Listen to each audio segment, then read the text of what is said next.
What's going on, everybody? Happy Thursday. Welcome to another Dark Horse Discourse. Figured I'd fire up a stream. Obviously, been a lot of chatter around indie comics, especially around CG in the past week or two. So, I think it might be a good time to just kind of chat about indie groups, indie movements, and all of that. I think one of the big questions people have been asking is there a benefit to being part of a indie group? And what's funny about that is what indie groups are there other than CG? Like off the top of your head, right? There are some companies, right? You have Rippaverse, you have the folks that like iconic comics, but those are companies. They're not really movements or groups, right? It's just the people that are specifically working on those books and on those products. And so, when people say, "Oh, there's no benefit of joining a group," it's like, well, what other groups are there? Are you simply just saying that there's no benefit of joining CG? Um, I don't know if you can really say if you haven't actually interacted with CG and seen if there's benefits yourself. So overall, I want to kind of cover that topic as well as just some of the obvious hypocrisy that some of the anti-CG folks have been displaying so openly lately. And one thing I want to kind of start off with is I'm not one of those people that's like, oh, you have to be part of said group, right? I'm not anti any group, and again, there's really no other groups. I'm not anti any company either. Like there's people that say, oh, you're anti DC, you're anti mainstream or whatever. Like, no, that's not me. I just speak my mind on different topics, regardless of what company they um, pertain to. So, but let's check in with the chat here before we get started. We have Zombie Boy. What's going on? We have Amazing Gaming Productions. Yeah, I mean, I will to an extent, but again, I have to primarily go off of my own experience. And we'll get into some of the details of, has anyone that's left said group seen a lot of success afterwards? I mean, obviously, in regards to recent events and all that, we'll just have to wait and see because the exodus that's happened over the last year and a half, we won't really know for a while, right? Until they have their next campaign to see if it's beneficial for them or not. So, but yeah, we'll get into that a bit. Yeah, Frederick Goumont, how's it going? Thanks for being here. As always, we got Mikey Goetz, welcome. Got Enrico Di Marcio. May have butchered that, but welcome. Thanks for being here as always. We got Chris H. How's it going? And Mr. Nick Axe. Great name. How's it going? Give me 1 second here. Got to make an adjustment.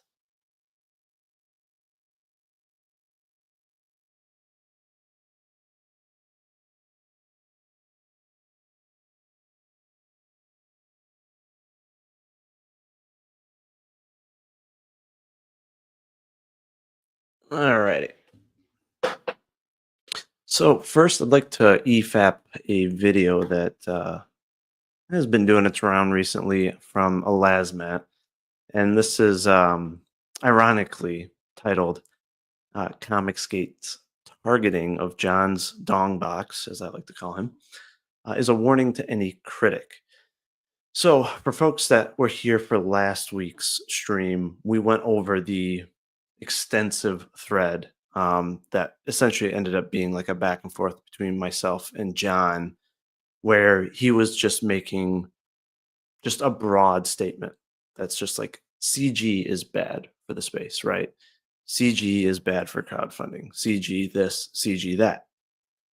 Not being specific about certain creators because everybody knows, everyone should know. Not every um, CG creator is late. Not every CG creator does drama, yada, yada, yada, right? The same could be applied to any group, ethnicity, right? This is shit you learn when you're a kid. Like, you don't judge an entire group by the based on the actions of one or two or three people, especially when a lot of those judgments are based on assumptions and all that stuff. So, um, but yeah. So let's check out this video here. Do some commentary on it.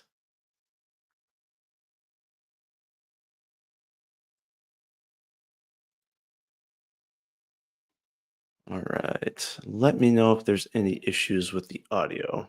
It should go through all right. So here we go. Late books is causing problems. Bottom line, late books are causing problems. Not to you, not to this guy who's calling me not to some people, but to the average normie. I got guys at work that I work with, and I'm trying to sell my comic book. They're like, you want me to give you $10 now, and 5 months from now, you may give me a comic book? Get the fuck out of here. Normal people don't trust crowdfunding. We, as crowdfunders, Normal people don't actually know what crowdfunding is, right? If you were to go outside of a comic book audience, specifically indie comics, and you were to go tell your cousins, your aunts, your uncles, right? Friends that you grew up with, like, hey, have you ever bought anything on crowdfunding? And they'd be like, huh? Is that like a Shark Tank thing? Or they might have a general idea of what crowdfunding is, but they probably don't even know that there are comics from independent people on crowdfunding. So the average person, the normal person, doesn't know anything what's going on, right? And they don't even know about crowdfunding. They know Amazon, they know Walmart, they know that stuff. And it's funny because his phrasing in this video is generalized to late books. But what brought all the attention on him was him specifically saying it's CG and their late books that's doing it to all of crowdfunding. That's what got him called out. If he would have just made the generalized statement like this on Twitter, I don't think there would have been much hubbub around it. People just went like, "Oh, okay, yeah, another person complaining about late books. Like, what's new? Whatever." Um, and again, as always, they're gonna ignore any extenuating circumstances, reasons why they're late, things of that nature, because right context never matters to these people when they have a narrative. And there are plenty of people that are non-CG that have ghosted backers that have never fulfilled, that are or have been late. So it's very convenient for him to specify CG in his Twitter rants. Should be 10 times harsher on late campaigns. This is John's Longbox, a YouTube comic book guy who interviews and promotes comic book creators and often engages in discussions about comics, its history, and characters. So why is Comicsgate targeting this one person?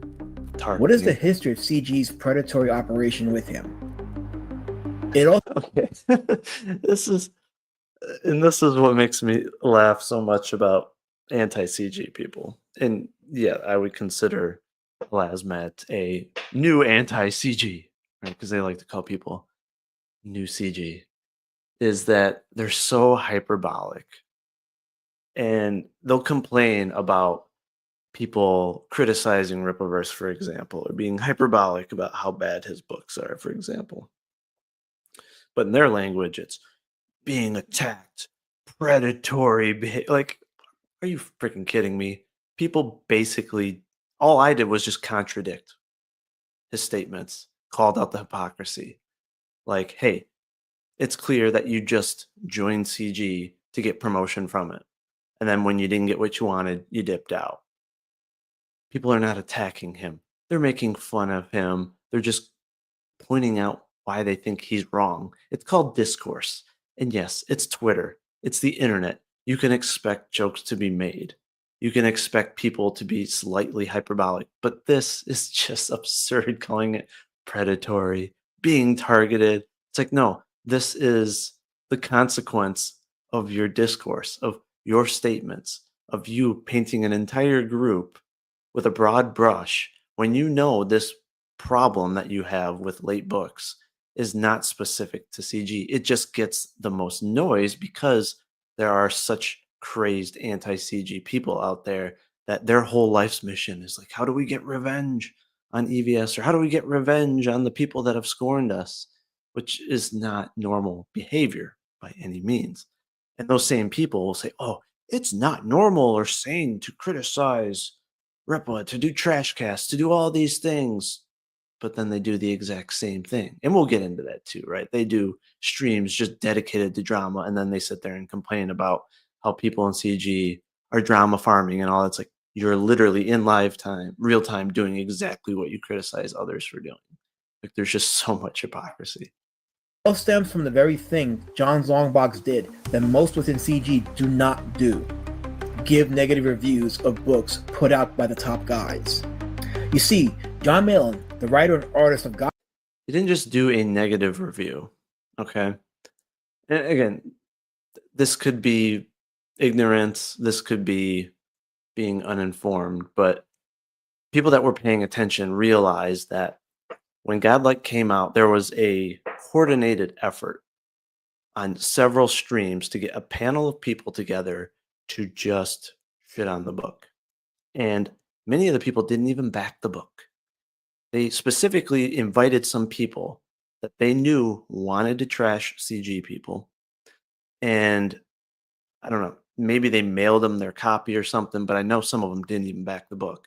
But they're, for some reason, on a review panel, and they're just going to such crazed extents to bash the book.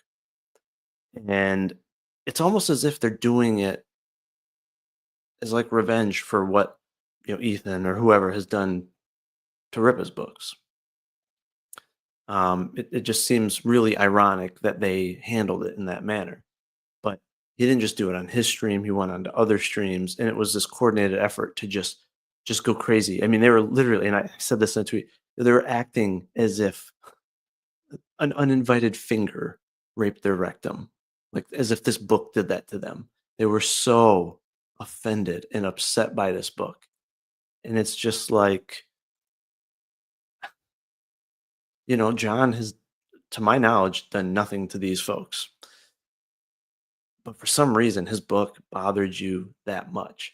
Like, I understand why people were bothered by the Ripaverse books, especially ISOM 1, right? Because what was pitched and what was promised did not line up with the final product.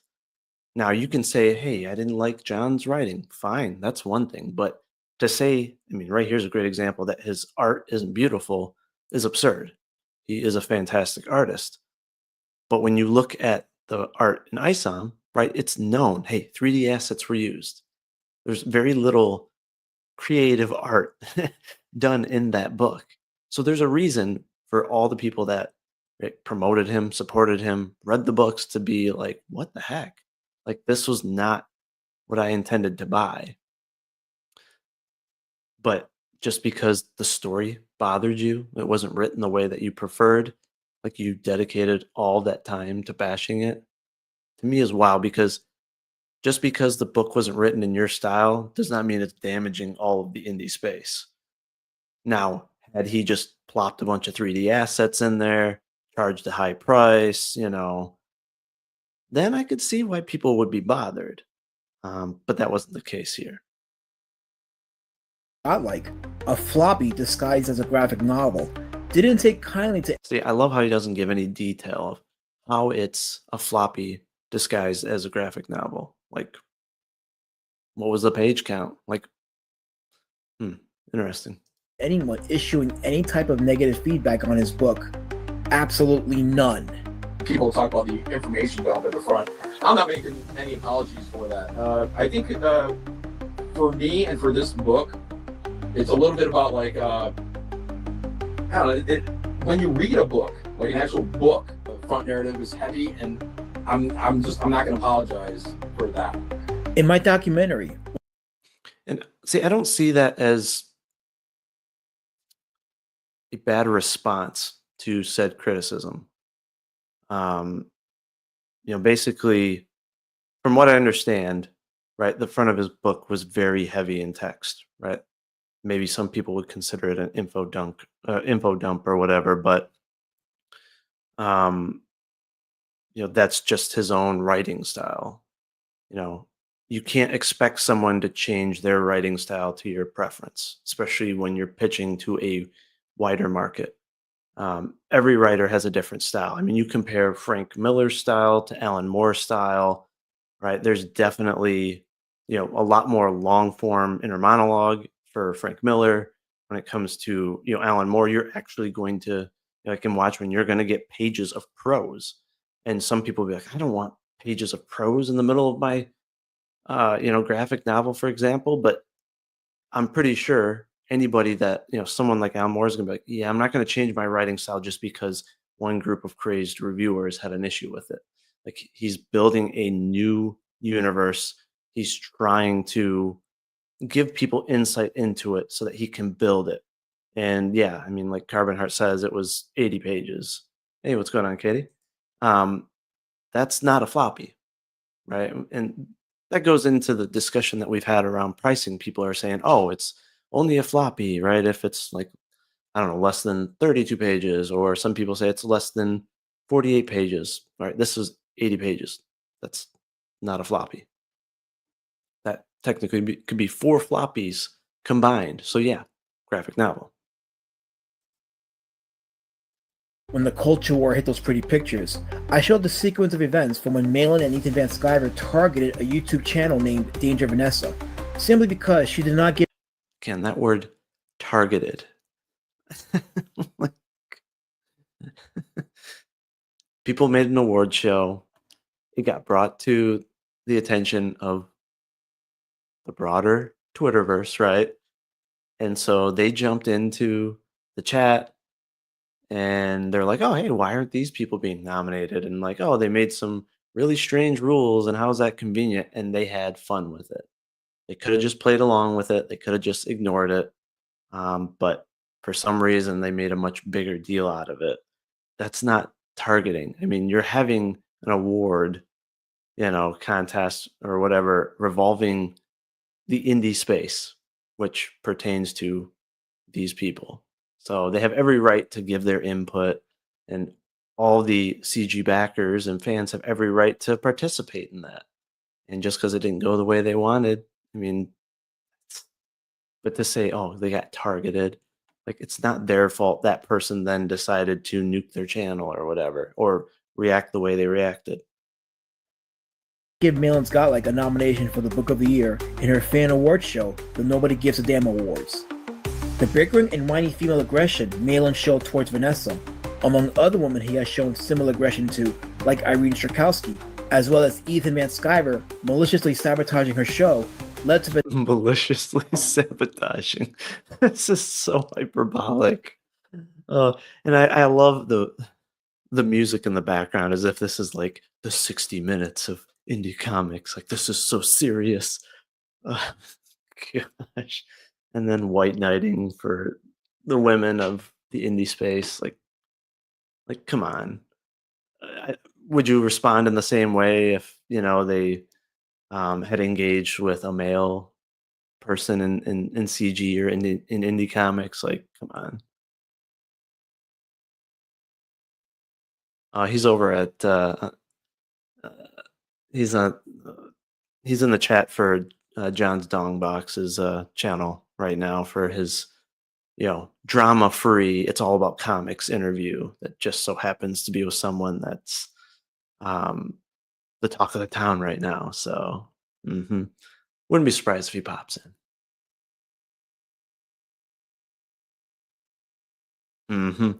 Yeah, they have no problem with other women being attacked and their name being dragged through the mud and just wild accusations being made about them, right? That's okay. But oh my, they gave some input and influenced the voting of a little indie comics contest that they made.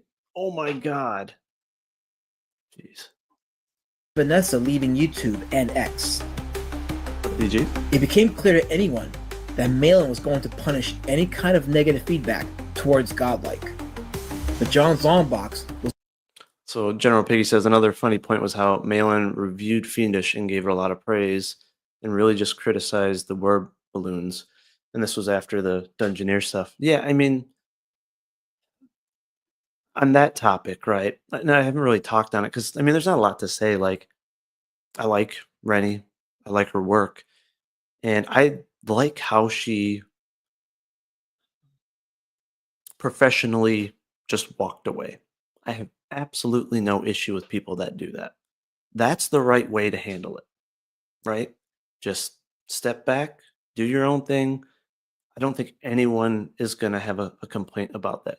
Sure, if you're a bigger name, some people are like, what's going on? They're going to be curious about it, especially folks that, right, maybe promoted, her a lot and helped her kind of get in the position that she's in. I understand that, but like I respect that she handled it that way. And yeah, I mean, those guys definitely, gave her a lot of promotion and helped her. And I'm sure she appreciates that in the long run. I don't think she's going to forget that. I don't think she's that type of person. But it also is a male dominated space with a lot of joking and ribbing. That may not be everyone's cup of tea. Like, I could understand why some people, and some people have, right, entered the space and then gotten uncomfortable for whatever reason. And then they just step back, like, hey, no problem with that. Everyone has their own preference. And that's why I'm not this, like, hardcore, like, oh, you have to be part of this group. And most of us are not either. It's just like, if you're gonna leave, just like leave peacefully. Like, stop trying to light everything on fire on the way out, like some people do. There's many folks that just step back, and it's like, yeah, no issue with that whatsoever. You would still interact with them, still go on streams with them, would still work with them, right? It's when people are like literally trying to damage others on the way out. That's where it's like, okay, that's where there's an issue in my purview. And okay, before I don't even know if he reads this fully, but let's just look at this statement. He says, yes, godlike was the last straw. It was so egregiously bad I couldn't shut my mouth. Between that and the last Jawbreakers, I noticed that the people mocking on time books couldn't write for shit and were extremely late. Nobody is mocking on time books that are good. The books that are being mocked are the hot and ready books from creators that brag about the fact that their books are on time while taking jabs at the people that are not on time. And they just so happen to release books that are mediocre or worse. Nobody is going to mock an on time mainstream or indie book that is fantastic. Like that, again, it's just more just being hyperbolic. It's absurd. And to be this bothered by one book is that's not normal. Um, Especially this emotionally. Be one thing to like make some jokes or something and be sarcastic, but this is like it was the last straw. It was so egregiously bad. I couldn't shut my mouth. It's like, okay, then why do you have an issue with all the people that speak out about Ripa's books? Right? Can't they say the same thing? Right? You know, he's constantly complaining about the fact that people complain about the Rippaverse and how bad it is, but he's doing the same thing. And he did it on multiple streams. And this was an old post, I believe. I don't know, but he went on a rant about this in Twitter back in 2024, I believe, and then again recently last week. So it's like, dude, you're doing the same thing that you criticize others for doing. So either you got to stop doing this or you got to stop complaining about the people that are complaining about the Rippaverse, for example. So DG says, it's no secret that Elasmat is my friend, not just online, but in real life. These videos are from his point of view. Yep, for sure. We don't see things the same on certain topics. Certain ones we do. But I can say that these are genuine thoughts and concerns. He's not doing it for notoriety like some detractors do. Yeah, I mean, I can understand your viewpoint. I do think he is hopping on the trend of right getting clicks for drama, just like I think you even said, that John's Dongbox is doing right now, right? Um, and I don't know if Elasmat's ever said he's drama free and he hates drama and blah blah blah. I do know that John has said countless times, I'm all about the comics, right? Which, yeah, this is everything that's going on contradicts that now. But I do think he's purposely being hyperbolic and dramatic for views and to get the attention of the extreme anti CG people because he knows they're going to retweet it. They're going to push it because the anti stuff gets a lot more attention online than anything positive. It absolutely does. I mean, when you see smaller accounts getting freaking tens of thousands of views on a clip that's taken out of context, right? They're hopping on that train. And that's the same thing that John's doing, that others, when they leave, they hop on that train to get that 15 minutes of fame and grow their channel, get a couple sales. But all that matters is long term. Is it going to get them anywhere long term? I've yet to see anyone thrive as a result. Yeah, maybe some of the drama channels are getting monetized and all that, but I mean, if that's your life achievement, then kudos, I guess. Yeah, like I said, it feels like he's trying to be like the 60 minutes of indie comics, which to me is just corny. It's not that serious. Was going to stand firm on his convictions. All right, so I didn't even read the rest of this. So, what do you want me to lie? Lie like EVS did with ISOM and say it was that these comics were good after about 6 DMs telling me that they won't back crowdfund books anymore due to CG. I had to make it clear I wasn't CG when I was you know, I was when it was a fan movement, but now that it's E's personal brand, it's a detriment. Well, a year, 2 years ago, you were part of it, and the trademark thing was well known, and you didn't have an issue then. Books were quote unquote late then. You didn't have an issue then. So what changed? Seems like you wanted to try to benefit from it, and then when you didn't get what you wanted out of it fully, you're taking this heel turn. We've seen time and time again. So, but again, this and this is one of the narratives that gets pushed about, oh well, I'm losing potential customers by being CG. I have people telling me they won't back my book because I associate with someone. There's so many people that fall for guilt for association. And it's wild because, CG has thousands of backers. I mean, that is factual. That you have the opportunity to get in front of. Whether it's through networking, through creating a phenomenal book and getting attention on it, right? There's several avenues. Myself and others are proof of that, you can get success from it. But you're bowing to pressure. And it almost reminds me of people that are in the mainstream that bow to the same pressure. Like, oh, I'm not going to speak my mind on politics, right? I'm not going to talk about Trump or conservatism or whatever because I could lose my job. Now, I can understand their position, right? It's literally their livelihood and it's a, full-time job. We're talking indie comics. You can't be canceled. You're talking, oh, I might lose 10 or 20 backers out of right versus the thousands that are over here that you could get in front of. Maybe you should just try harder to convince these people that it ain't about the group that you're in. It's about your book. Convince them that whatever complaints that they have do not apply to you, right? Stop falling for this guilt by association bullshit and just work harder and show them this is why you need to back this book. There are plenty of us in CG that get non-CG backers. Probably a third of my backers were non-CG. Why? Because I just promoted my ass off on Twitter. You don't have to announce that you're CG on all of your streams or on all of your posts. Like, know your audience. When you're on different streams and stuff. Like, you don't have to just market around the group. But people assume that you have to. And that's not the case. And that's why it's like, for some of these folks, like I understand why some people, again, they step back, maybe because it's just overwhelming, right? The ribbing, or I know some people, right? They've had to deal with harassment from other creators and they didn't really get defended. And then later on, the person that was doing the harassing, like finally people realize like, yeah, that person was just causing a shitstorm in the space. They're bad for the group, and they get naturally pushed out by their own actions, right? And had people realized that and saw the clues earlier on, then said initial person that left probably wouldn't have.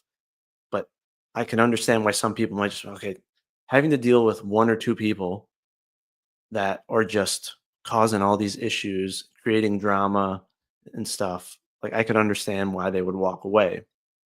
But those examples that I'm mentioning that walk away, they just walk away. They don't blame all of CG. They don't take a shot at the backers, at all of the creators. Like you either be specific or you just step back, you know? Longbox called Godlike egregiously bad and unreadable, referring to the walls of text, heavy word dumps attributed to mainstream writer Brian Michael Bendis. Longbox was vocal about his displeasure of Godlike as far back as August of 2024. The negative review of the book caused Ethan Van Sciver to vocally shoot down the criticism. He came out and reviewed John Malin's Godlike and called it the worst thing he ever read. And I was like, see, the thing about that is it makes me think that you're like trying to get attention from Matt Barr, because there's no universe in which, John Malin's Godlike is bad. I mean, the worst thing you ever read, that's ridiculous. Did you read it? Yeah, I have to agree. I mean, come on. There's no way it's the worst comic out of CG, right? Even if it was, specified to CG, there's literally no way. We've all seen books, whether it's the whole indie space or CG, past and present, where you're like, yeah, like, come on. That's extreme hyperbolism. Ice on.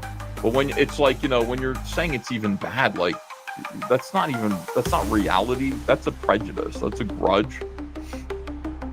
I'm just like, what is this? And it seemed to me like, yeah, like you're trying to get like the attention of the slums. But buddy, when you're talking to me, you're a long way away from that. Like I can't, like I'm not going to give oxygen to another Brian Kriskow. I'm not doing it. Another guy with a comic book who's just like angry about the fact that he can't do it on his own and resents having to come to me and begs me for my time. And then as soon as he's not getting enough anymore, his book doesn't fund or whatever it is, or he wants to hang out with these fucking guys, then suddenly, Ethan, man, I'm not doing it. Like, go yourselves. Like, seriously, I'm done with it. I'm absolutely done supporting these kind of like these sad sack losers. I'm just done with it. Longbox had to clarify he didn't call Godlike the worst comic he ever read. His exact. So, and that's where I'm like, in regards to his critique of John's book, at that point, John hadn't even critiqued the Rippaverse. Like, John actually, until maybe a little bit recently, he's been very hands off on that. He did not critique the Rippaverse early on at all, or when he was getting this critique from John. So I don't think it really applies to this situation. But yeah, in general, that will happen. But then you have to get down to, right, is it valid criticism, or is it just someone with an axe to grind just trying to get attention and smear you? And people on every level witness that. I've even witnessed that as a result of critiquing somebody. So yeah. Words were, it was the worst CG book he's ever read. Still Ethan Van ridiculous. Sciver responded by reminding him that he saw Longbox making a beeline for him at a party while he, Van Sciver, was drunk. He then called Longbox a lowlife, to which Longbox replied, "You just sat alone. No one wanted to talk with you." Yeah, that's really believable. No one wanted to talk to him, but he came up to him and asked him for promotion. That's another very, contradicting statement right there. And he definitely didn't let him be alone in his DMs either, right? 6 DMs asking for promotion and attention. Ethan continued his offended reaction to Longbox's criticism of Godlike. just last week, I see a tweet from this guy who is saying John Malin's Godlike is like the worst comic I've read, or something like that. And I go, what the, like, what, like, even if that's how you felt, like, why are you posting that on Twitter? Like, what is the matter with you? Like, clearly, like, you know. And I have to agree with Ethan at this point in time, right? I don't know if John had it came out and said he's not part of CG at that point or not, right? If he hadn't and he was still trying to be part of the group or whatever, it is very, very weird to come out and make such a statement about a fellow CG person. Again, now people will say, "Oh, well, but people do it about Ripple," but again, he's not CG. He's made that clear, right? And he doesn't do crowdfunding. There's a big separation between, I would say, CG and the Rippaverse. So, yeah, it's strange, especially someone that you would want promotion from, to do a review like that, because you knew it was going to bring negative attention to you. So it was a very weird thing to do. And from my knowledge, John Malin had never done anything negative to the John's Dong box. Like, it just didn't happen unless somewhere he showed some evidence of that. But it's like, okay, you didn't like his book, just don't back the next one, move on. But at least appreciate the fact that he's a great artist. He does promote some folks, right? So I don't see the issue. Do you have something against John? The worst comic that you've read? The worst? You could say I didn't like it very much. Godlike is the worst, is it? Yeah. See, that's somebody who's innately hostile, and somebody who obviously we're going to keep at a distance from that point. And then he came back like today and he was just like, I just said it was the worst CG comic. Listen, if Godlike is the worst comic you've ever read, you needed to be here in the early days like you claimed to be. It's just ridiculous. Godlike is awesome, says Marcus. Godlike is an amazing comic. Ethan went as far as trying to police how anyone should offer criticism of his or his friends' books. Remember, this is the same Ethan who spent 2 years and counting with endless trash cast streams criticizing the littlest misstep Eric July makes, and even lectured Eric about receiving criticism from him. So again, it depends on the type of criticism. I do believe that every creator has their right to defend their writing, defend their style of creating comics. And if people are like completely lying about characters and what happens in a book, for example, or why there was a black page, for example, right? Because that was one of the controversies around Godlike, then yeah, they have every right to call them out and be like, hey, that's not the case, because you want the broader audience to understand what's going on with your book and not be misled by lies or misinformation. Himself and others, like Dick Juju the Cow Masterson. He said Eric July should have either accepted the criticism or ignore it. But neither Ethan nor his inner circle, including John Malin, accept negative criticism. All right, so there's a that's a funny part there, because Eric didn't actually counter any of Dick's criticism with context or evidence to go against what Dick had criticized his book. A lot of Dick's criticisms were spot on in regards to story structure, character arcs, all of that. And I do agree, it would have been better for him to say nothing or provide proof, right? Pull out your comic, show a couple pages, and disprove Dick. I think if you're going to counter criticism, you need to provide evidence to actually disprove it. And again, I think every creator has the right to do that, but I don't think Eric did that. I think Eric just went off the deep end, went into personal attacks, and just went straight hyperbolic mode. But John Malin's response was calm and collective. And I think a lot of times, Ethan's responses to criticism are very similar, where he literally will pull out the comic and show like, hey, this isn't actually the case. Like, look at what's going on here. Like all the nonsense recently about, was it Dark Harvest, right? About the page count. Like, oh, people are saying it's only 4 pages or it's only 10 pages. He literally just pulled out the book and counted them. That's the best way to just show like, hey, they're lying. It's that simple. So As a matter of fact, as we have shown, they will cancel you off YouTube like they did Danger Vanessa. they didn't cancel. Okay, that is such a bullshit statement.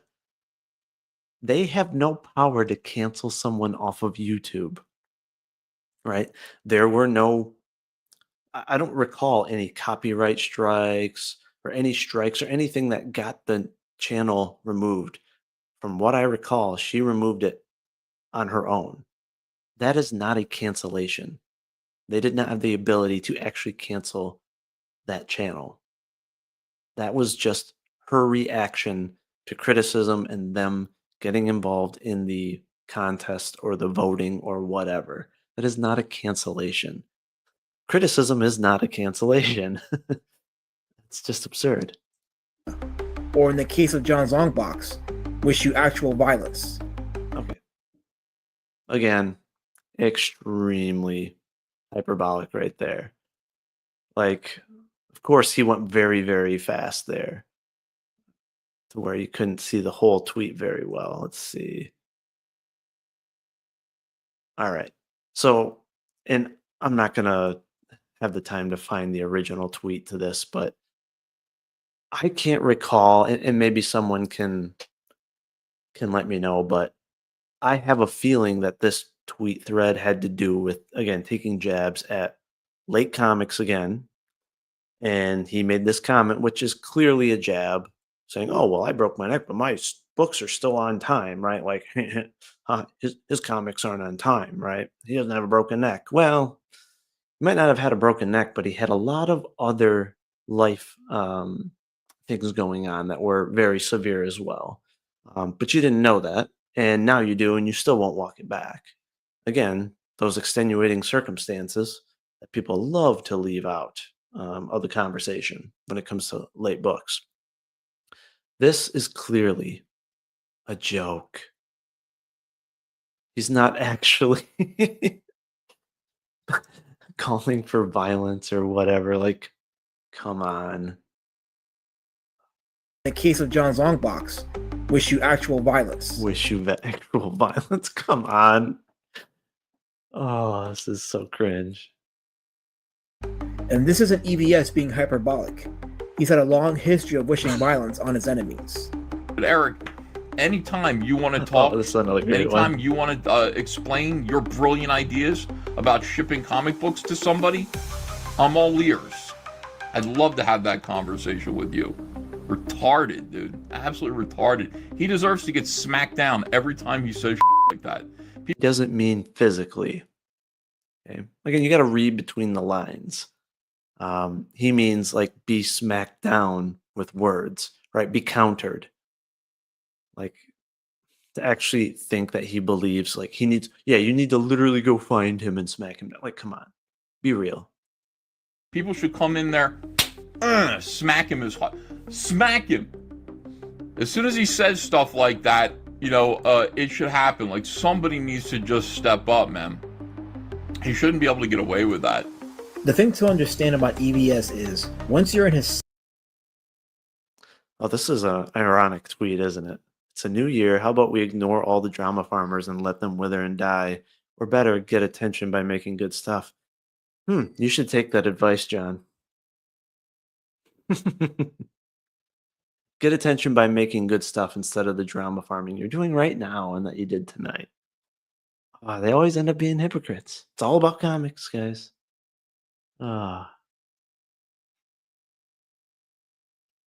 Site, he doesn't let go. He will quote tweet you to shame you to his followers and make any attempt to embarrass you. I think he's calling out the hypocrisy is what he's doing here. Whether he's successful in doing so or not. John's Longbox became the picture of what happens when you critique Comicsgate. Soon the other creators in Ethan's circle followed in their trashing of Longbox. Well, we got enough people hating on it. I will be I still their don't G1. understand what's wrong with John's Bagbox. Like, What happened? So I don't know how many times in streams, especially tonight on John's stream, Um, he was saying I was uncreative for coming up with the funny term John's dong box. And he said, "Oh, you just copied that off of Shane. That shows how uncreative you are, just like your books and blah blah blah." And Shane was in the chat. He's like, "I literally didn't call you that." And right there's the proof. He actually called him fag box. So, um, no, I actually coined that. Sorry. Where's Like, John? just what happened? Oh, I can tell you what happened. No, we if had him on, if we you sold want his if you want an actual, We had him on. We sold his books. I mean, I don't know. we both went on to his channel. I did. Yeah, I I thought he did was too. cool. I did too. Then come to hate. That's So, and this is where again, everyone is going to, well, everyone on the side is going to frame John as the victim. Like, oh, why are these three attacking him, right? Targeting him. Well, he never, say, I never said a bad thing about Mandy and Shane. I actually like him, blah, blah, blah. It's like, maybe it's because you lumped every single CG person together, right? When you say CG is damaging crowdfunding, when you say that they all have late books and this and that, that includes them, right? They're protective of the group, of the movement, whatever you want to consider it. And so, yeah, it includes them. So can't blame them for taking that personally, especially after they took time to promote him. They gave him airtime. They got him backers. And yeah, so this does probably feel like a slap in the face to them. Same with all the other people that promoted him or gave him a bunch of retweets, for example. They're probably thinking, man, I wish I wouldn't have done that. So don't act like you're the victim and you've said nothing against them. You said something against everybody, and that's why you shouldn't paint the broad brush like that. I mean, so two things happened at I guess kind of simultaneously, but his book didn't make what he wanted it to make, and at the same time, Ethan didn't give him the attention that he wanted Ethan to give him. God. So it's Ethan's fault that his book didn't make it up. But the problem is it came on too strong and creeped Ethan the fuck out. And another thing I don't understand is these guys that are first-time creators. They come in and they're like, I'm going to make a book. But they expect, like, Ethan and everybody else to sell their book for them. I was here for 4 years, maybe 5, before I ever got on Ethan's channel. Despite Longbox never having said a bad word about Mandy Summers. Again, he may not have said it directly about them or to them, but he painted the entire CG as being bad for the indie space in this and that. So it's an indirect shot, in my opinion, even at them. Going as far as even praising her and Shane Davis, the host of the Baller stream, didn't hesitate to bash John and even falsely claiming that Longbox was bitter over not making enough money on his crowdfund campaign. Well, how do you know it's fault that they falsely claimed that? Again, I have a hard time believing that he left because he was so bothered by late books and bad writing. There were late books when he was on all these people's channels, right? There were examples of bad books, bad writing when he was on all these channels. So it didn't bother him when he was trying to make a buck from the group, but it bothered him after the fact. And after he had already, ran the second campaign for like 60 days, then he decided to be extremely vocal. I find that very convenient. And we have the proof that he did ask Ethan like 6 times for promotion and didn't get it. And while doing that, tried to throw me under the bus and trash talk me to Ethan because I was on his channel instead of him. So again, Mr. Innocent, I don't do drama, blah, blah, blah. It seems like he hit a wall. He couldn't get on the big channel and he couldn't get on John's channel because it's not easy to be on their channel. And I understand why. I think a lot of people, when they're new, myself included, when you first enter the space, you're just like, man, why aren't they promoting more people? You know, why can't I get a shot? But then once you're in the space long enough, you realize like this right here is why. Because people will get that shot and or they'll be too impatient and they just start taking jabs all over the place and smearing the group or certain individuals or whatever. So yeah, I can understand where they're like, man, I'm going to be more selective. I want to like observe people a little bit longer before I let them on my channel, right? To see like, hey, do they seem trustworthy? And I even feel that way already. I mean, I've been in the space now, I think 3 years, and I've already had a handful of people where it's like I promoted them a ton, constantly gave them retweets and stuff. And then, you know, they ended up trying to smear me. And I'm just like, maybe I should be a little bit more cautious on who I support. You know, maybe give them a little bit of time to prove that they're not going to, you know, end up being the same way. So it's like, but they've dealt with that on a much grander scale, right? So I understand why they're weary. I understand why they promote smaller creators less. And it's because of this people exiting and just trying to throw fuel and lighting a match on everybody. So it makes sense. This was the go-to for the CG elitists who looked down on the other creators not in their circle. If they dare lay a negative tongue on any EBS-connected book, they were breadcrumbs who were bitter over not making money. Oh, and Mandy's claim that she was in CG 4 or 5 years before being on Ethan's channel is not true. She was promoting her first book, Wart the Wizard, in 2019 and debuted on Ethan's stream, watching a whole bunch of vintage Rainbow Bright commercials in July 13th of that year. At most, she may have been around for a year before she got the limelight, and this was before she put out any book. Even Katie did, putting aside the facade of coincidence, took it upon herself to single out Longbox's book and a particular page she felt. And of course, he's leaving out the fact that for the rest of the book, she actually gave him a pretty good review. So, and she promoted him, had him on the channel and all of that. And okay, and it's funny, right? Because this whole video is about how John got targeted for being an honest critic. But Katie can't be an honest critic about one part of this book? Like, okay, you liked the book up until this point and then said this part of the book was disturbing. If it's an honest critique, what's the problem? Just counter why you think it's not disturbing or whatever. But or at least be, you know, appreciate that, you know, she bought your book and the fact that she gave the rest of it a good review. Like if somebody just said, hey, I don't like this part of your book, but I like the rest of it, I'd be like, okay, that's cool. Like overall, that's good. So but he leaves context out very conveniently. Felt she needed to tell the world that disturbed her. And then when I saw that, I was like, holy shit. Oh my God. That is so sad. Like I don't even like looking at it. I'm just a softie, you know. I think us moms are just very soft on that. So I didn't like that. It wasn't like crazy. Now people could draw it in the most fucked up way possible, but still it was unnerving.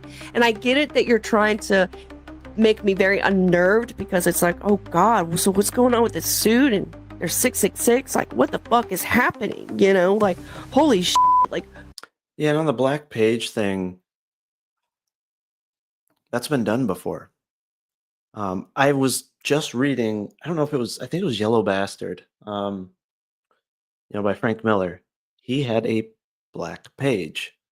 There's reasons to doing that. Like, right, you're fading to darkness, right? You could literally have a page or an ending panel where the character gets knocked unconscious, right? And then you could have text that's like saying, like, you know, as I, you know, fall into darkness or something, and then boom, black page. Makes sense. And that's, to my understanding, that's how John had explained it as well, is he put them in there on purpose. There was a reason for it. It wasn't like an accident. But again, people are going to leave that out. They're not going to mention that he has a reason for doing this. This was his explanation, but in my opinion, this is why he did it. Like, convenient. Who did that to that little girl? Who beat the fuck out of that little girl? Show it again. That's the picture he sees. That was in the guy's suit pants. Now, something peculiar had happened. I did a video a week ago in which Richard C. Meyer took a screenshot of Nerdrotic and John's Longbox having a conversation on X about the John Wick spin-off movie, Ballerina, in which they talked about a specific character. Your boy Zach took the screenshot and painted the narrative that Longbox was either a cracker or a peckerwood who hated the Ballerina movie. He conveniently left out that Longbox gave the movie a positive review. When you get a chance, check out that video for further context. But at the time, Yeah. In this case, to defend John, definitely go watch the video to get more context. But in all the other situations, don't bother. time of the video, I didn't make the connection. Why would Richard C. Myers single out John's Longbox of all people? It then hit me that your boy Zach probably got his marching orders behind the scenes. When I came to that realization, I was fully convinced there was a coordinated campaign to destroy the reputation of John's Longbox. Or it's because Zach knows who John is, because John has bragged about being his like informant when he was like an electrician or something doing work at Marvel. Could be that he saw that comment and was like, oh, I know that guy. I disagree with him. I'm just going to make this post. I highly doubt that he's taking marching orders behind closed doors. Seems like he just does and says whatever he wants. That's a stretch. Remember, Ethan had stated that he is King Bully with a large YouTube channel that can destroy a person. When Longbox typed the reply to Myers' post, Richard deleted the comment. He also eventually deleted the post, hoping that it would be erased from memory. Nice try, Zach. John's Longbox represented the type of firm dissent that frightens Ethan, Malin, Mandy, and the rest of them. Yes, I'm sure they're all very frightened by him. Longbox's reputation had been solid, so the pushback by the so-called kings against him And look, this is what makes. I'm not a big fan of drama myself. Like, I don't like to get inserted into it. This topic to me is relevant just because some of this kind of came to light because of my back and forth with him. And I wasn't being dramatic or anything. I was just challenging him, on some of his claims that, he was making about CG and all of that. And then, like, it got kind of dramatic when he started taking shots at me and all of that and tried to make it personal. But for me, it's just calling out his hypocrisy because, again, I think he is just trying to take advantage of the moment, just like others have done, and yet he says he's all about the comics and he's drama free.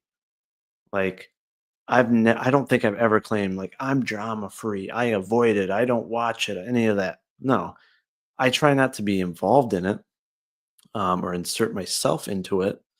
If it's something around a conversation I had, then yeah, I'll discuss it like this. Or again, I have a knack for calling out hypocrisy. Like it bothers me. But yeah, I don't know. And I'll be honest, I like observing drama. Most people do, whether it's through film, through prose, through, comics, right? Drama is entertainment. And there's people that will sit there and say that they hate drama.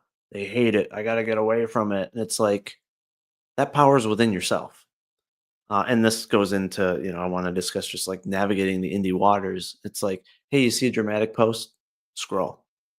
Like you have that ability to avoid it. Oh, a trash cast or a dramatic stream.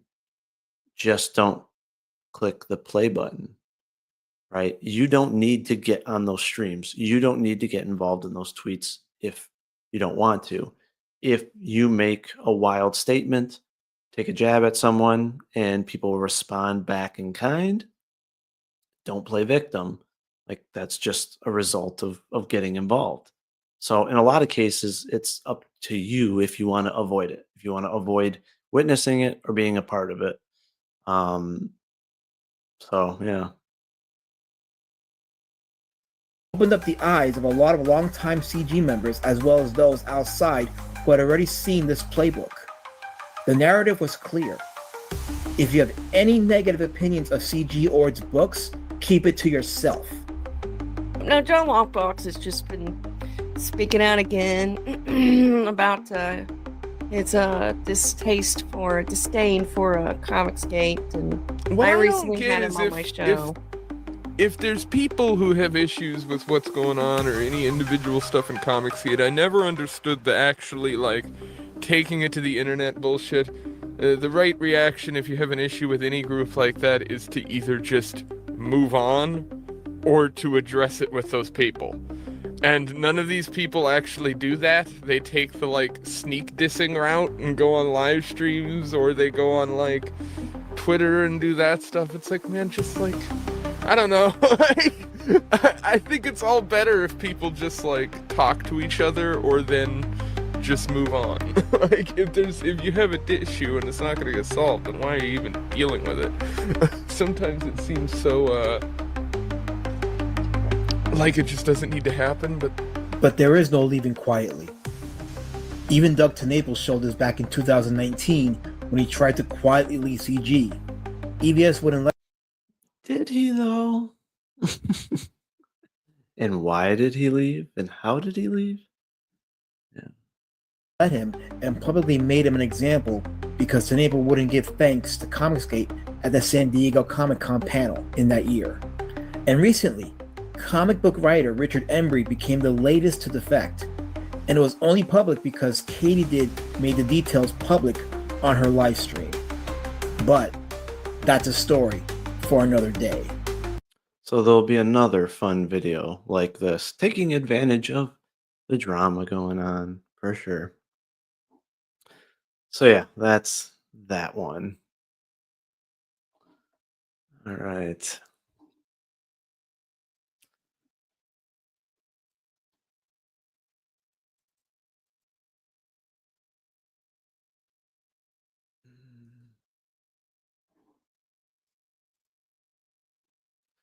All right, let's see who else is here. I think we have some new people. We have Sleeping Psychopathy.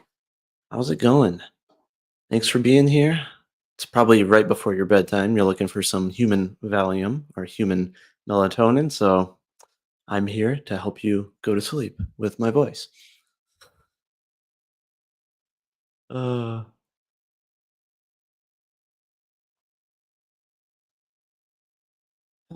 yeah, that's a topic. I saw some of the stream with John tonight. I missed out on a good chunk of it, so I'm not going to do too much or really any commentary on it. But I'll just say we'll see how it pans out for him. I just don't think it was the best way to handle it. I think again you can easily just step away, leave group chats, and I mean, for example, he brought up on that stream, he was in the CG green room. I'm in there as well, and he left, and most people were just like, that's strange, or some of them didn't know really who he was, and they're just like, who was that? And it was funny because Katie basically covered for him and was just like, oh, he just kind of wanted to step back, and then people just moved on, like it wasn't a thing at all. But then like he left like group after group after group, and then other people ended up questioning it, and then it led to people commenting on Katie's live stream about it. And I mean, at that point there's a lot of people talking about it, and so and then the whole thing with the one live stream and his wife and stuff. But yeah, I mean, all of my interactions with him were positive. I didn't see this coming. I mean, I knew he had some issues with the joking and commentary around Jimmy, which I mean I can understand to an extent, and I told him that, I can understand why that bothered him, and but yeah, I didn't expect him to just um, step back that much, but I certainly didn't expect him to start commingling with war campaign people, JDA, Smiller, people of that nature. People that had smeared his friends, people that promoted him, and even himself. People that have went after him, and then suddenly, like, oh, you're retweeting people that have tried to run your name through the mud, and it's just like, hmm. It just, I think he's being used, just like people. Anytime they leave the group or get vocal, they get used and then disposed. So it might feel fulfilling for a brief moment. You might get some backers initially, but I don't think any of these people they actually care about you or want you to succeed or give a shit about whether you succeed. But I do know myself and others that have and will continue to support you, um, did and do.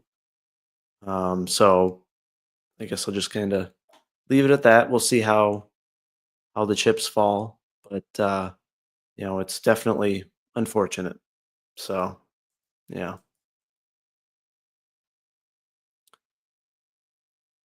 The Elgamil says maybe Chuck Dixon counts as someone who left CG quietly. Who knows? Yeah. I mean, since I got involved, I never really saw him interacting, to be honest. I'm sure he enjoyed the benefits from it, right? But I didn't really see him as someone that was out there promoting folks, getting in live streams, interacting and stuff. So, yeah.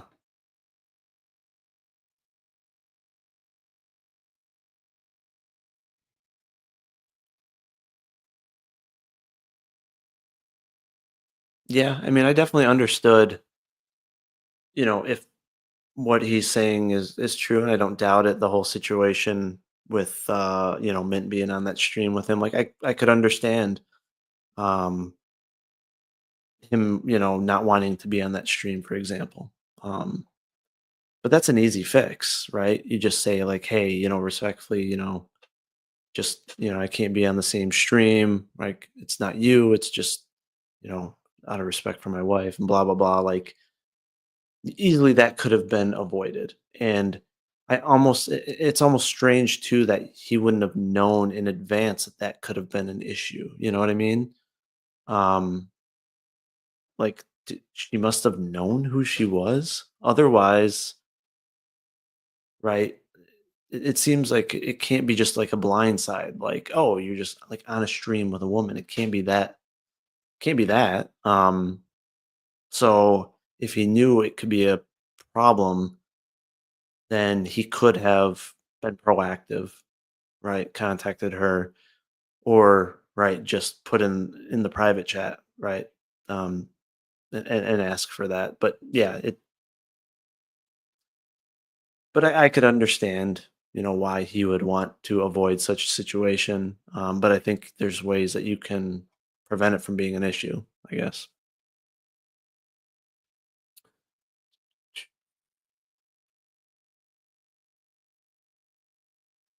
So Christopher Bouchard is here. Welcome. Thanks for being here.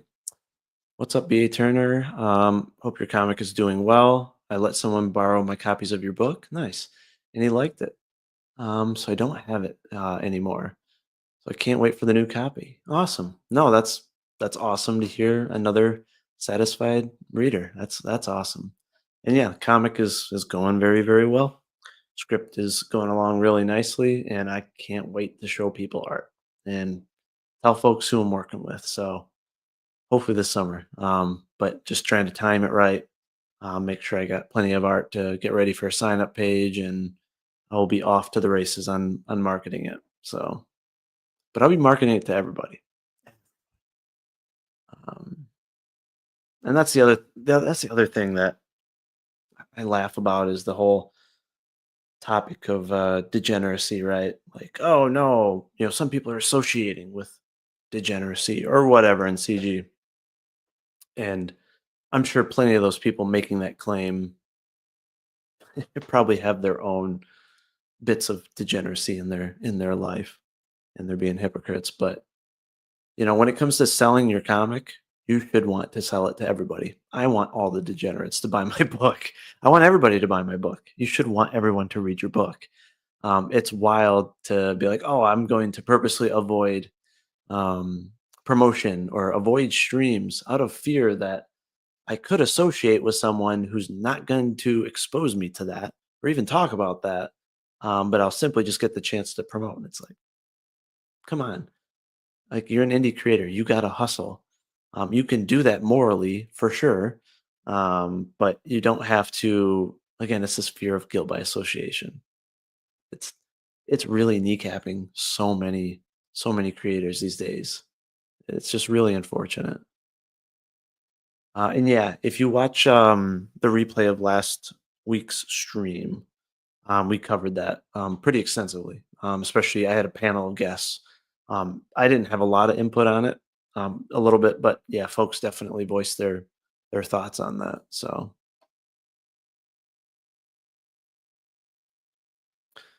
yeah, there's been a lot of back and forth regarding, I guess, the slums. Haven't been able to keep up, but DG says, at Carbon Heart, the slums are basically just me and Finn, and whoever comes on our channels now. The rest of them are the uppity boys, which is referring to Lord Raptor's channel and now War Campaign. And that's what's kind of funny is like Lord Raptor's channel, right?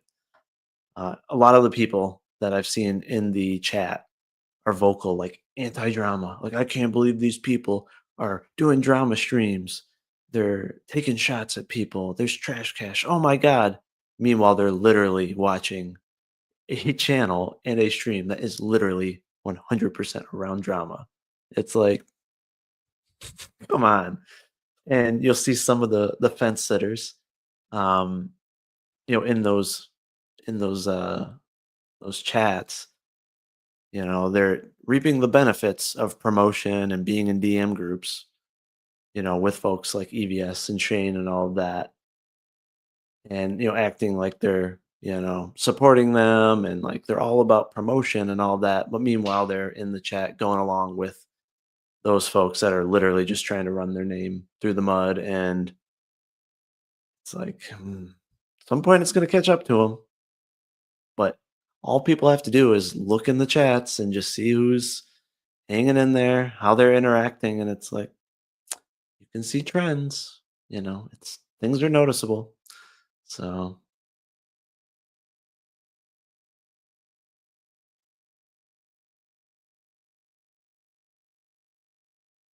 yeah, and I don't think he wants to. I think, my opinion, he's fallen victim to the Shane, EVS, and Malin are all of CG. Why? Because they get the most attention, they get the most views, they get the most funding, blah, blah, blah. When he knows full well, right, there's the CG Commandos, there's myself, there's plenty of other streams that are not those three, that are not drama channels, even though tonight's, drama light, I guess, but it's a pertinent topic. So he knows there's plenty of other creators, and he knows that the backers make up CG too. It's not just the creators. Like, it wouldn't be that difficult to just not interact with those three, right? If those are your issue, okay, fine, that's your opinion. Just don't interact with them. Don't promote them.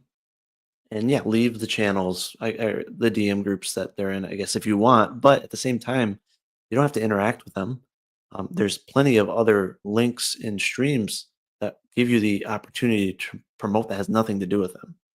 So, like, I don't know, it just kind of reminds me of high school. Like, hey, you just can't be in the same room as someone. Or like, it's really easy to just not interact with those folks if you don't want to. So Uh, haven't seen him do any like hey, all of CG's this or that like John did. So I'll give him credit there. Hopefully that will continue. I hope he won't do that. Um, I hope he'll remember, that we've supported him. We still will. We've had his back. I mean, I've taken heat for defending him. I mean, in fact, I defended him in a tweet string of Elasmats when they were going back and forth. And then the Wheelers jumped in and were taking shots at Richard, and I stepped in and defended him and have had to deal with a ton of agitation as a result. And it's like, I could have easily have not done that and avoided a lot of annoyance. I don't regret it, but again, I just hope he remembers situations like that where people did have his back and defended him because, again, the same people that went after my book and tried to smear it went after his book and John Malin's book, right? It was very ironic how they jumped from person to person to person, and their critiques were a little wild, right? And so hopefully he remembers that instead of when these people are trying to court him and trying to get him to be buddy buddy with them. Let's see what's going on in the chat here. What are you referring to? And yeah, I know you're just an agitator, so won't give your thoughts too much oxygen here. So Algamil says if someone had a degenerate post but chose to change it,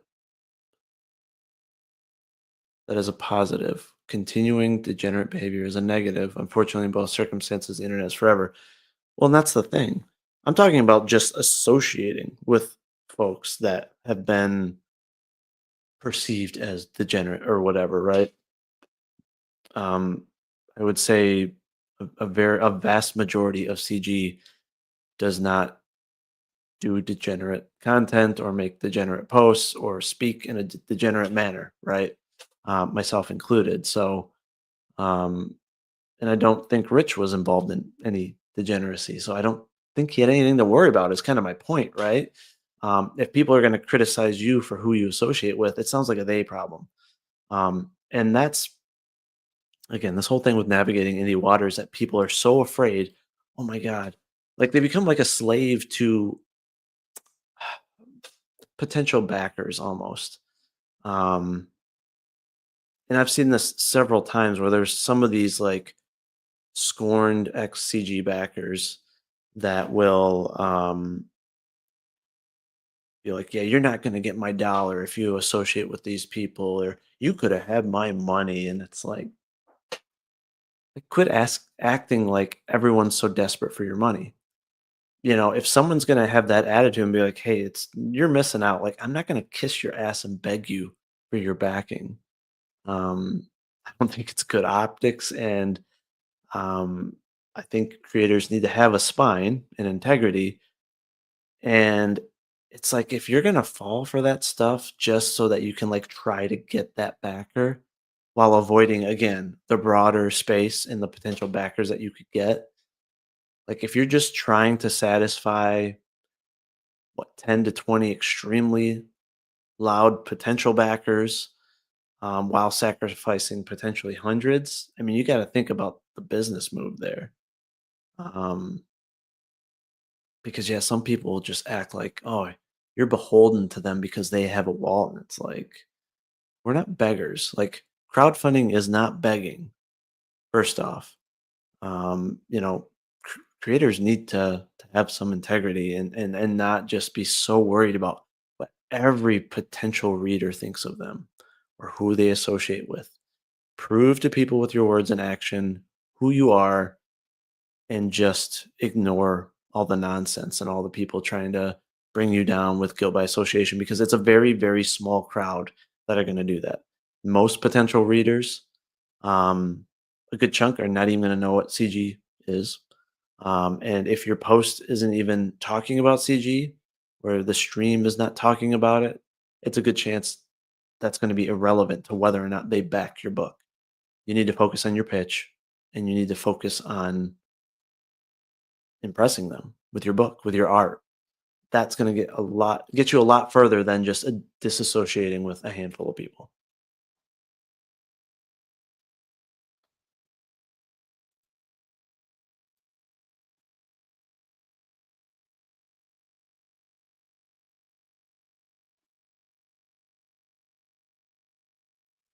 And then, yeah, the one thing I wanted to talk about too is, again, I'd like anybody else to tell me what other groups or movements are there in indie comics.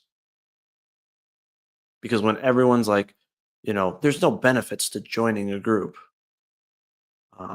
Joining a group is only going to hurt you. It's like you're only referring to one group because what other groups are there or movements in indie comics? There aren't any.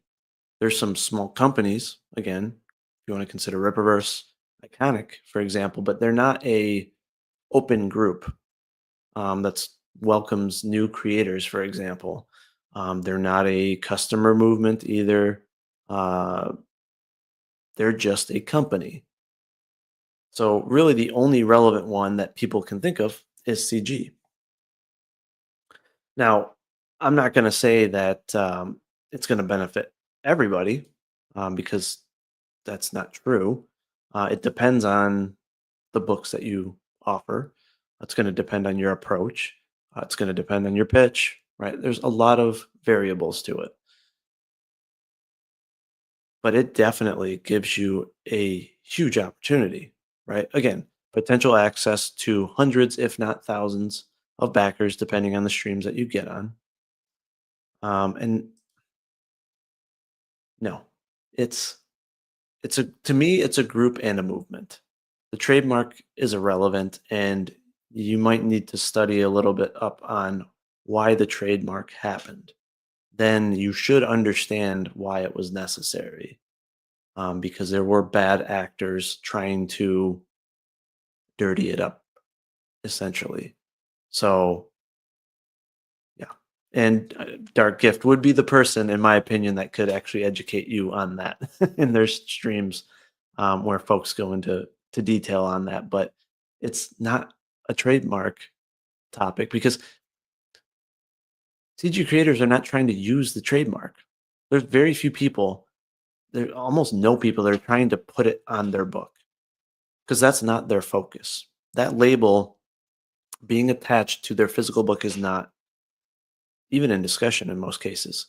It's primarily the networking, which is why I more consider a group.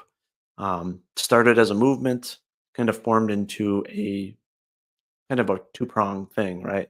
A movement plus a group, and now it's a mixture of fans and creators. And for new creators, it's a networking opportunity. Yeah. But again, there's info out there. If you want to get educated on it. And it's kind of funny. Like you actually, and I recognize your name. I mean, you unfollowed me all of a sudden. I don't know when, but it was because I was associating with people in CG. And it's like that's just so fickle to me. Like I follow people that are tons of people support a ton of people that are not CG. Like even people that, in my opinion, associate with shitty people. As long as you yourself are not shitty, in my opinion, with your actions and words, like I'll follow and support you. But again, there's so many people that are just like, oh, I'm not going to back you all of a sudden because you're on this person's stream. It's like, yeah, okay, you expect me to kneecap my ability to get in front of potential backers to get funding, which can then expand my business and allow me to make bigger and better books because of one person or 10 or 20 people. Like that's absurd. So, yeah. So what? They own the trademark. They don't own discussions around the group, around the movement. They don't own the marketing. Like it's two separate topics, in my opinion. That's true. That's true. Hmm. I agree.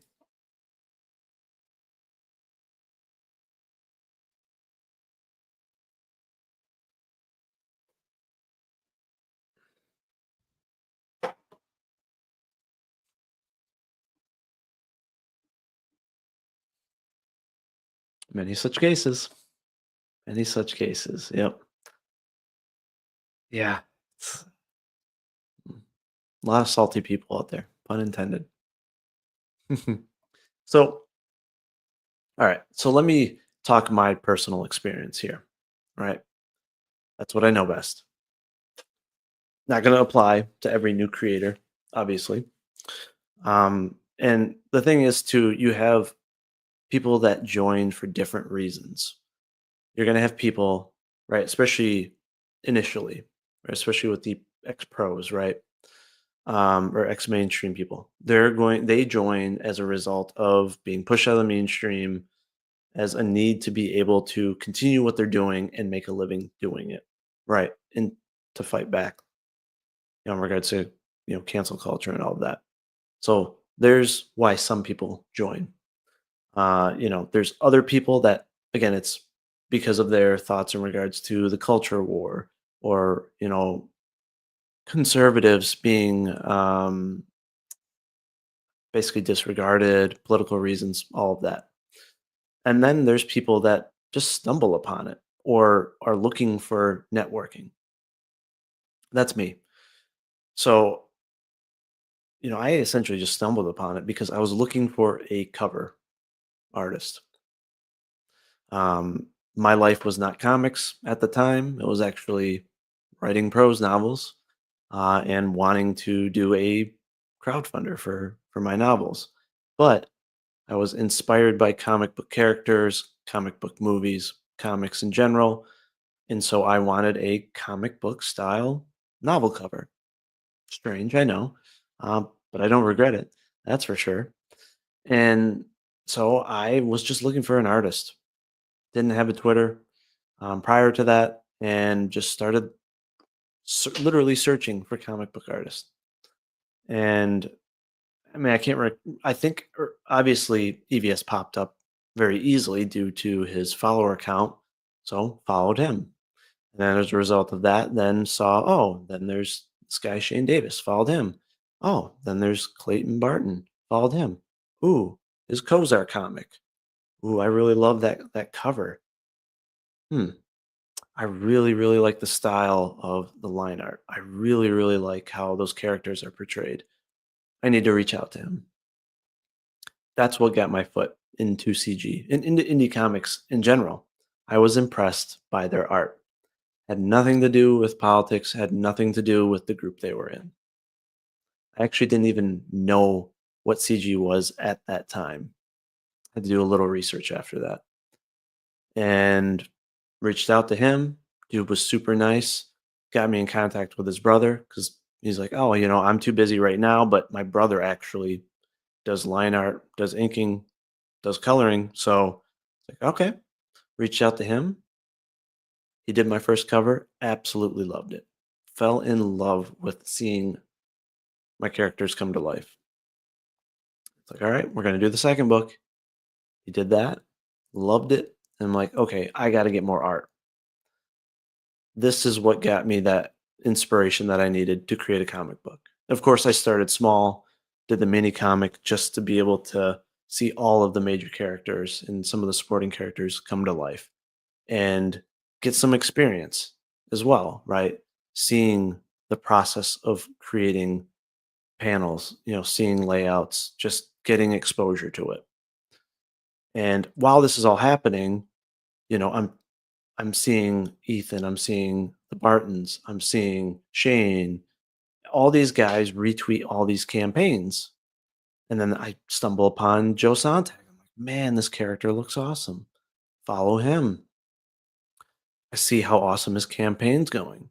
And I'm like, his book was like the first one that I'm like, okay, I need to back this book. And I did. And then somebody retweeted Joe Ball's art. And I'm like, holy shit, this guy, I gotta back this campaign. It was just instant networking just by getting exposed to art. So to me, this was about art. And it just so happened that, hey, a lot of these guys share a lot of the same views on culture, on content, on movies, on politics. Like, hey, this is really cool. It's fun to jump in on these conversations. And I start watching live streams. It's like, oh, there's some entertainment. They're also talking about topics that I enjoy that, jive with me. And it's like, man, this is pretty cool. And it was very welcoming as well. Like, you got a lot of chat participation, you got people pulling up your chat during the stream. It's like, this is fun. And I just like naturally just fell into it. And it's like, hey, this is my cup of tea. I'm just going to keep networking with these folks. I'm going to get involved. And I'm going to do my part and start retweeting all these folks, try to get them support. And, as a result, Corey started working on the mini comic and then got the opportunity to work with Joe. Hired Joe to do a cover. And it's like that networking is what allowed me to have high quality art on my book. Now, if I would have went into this like with this anti being a part of a group, anti tribe, whatever mindset, if I would have let the guilt by association get to me, I likely would have had lower quality art. And I most certainly would have had a lower funding book because you see good looking books by creators that haven't networked, they don't have association with a group, for example. They're just relying on their book to get them sales and they struggle.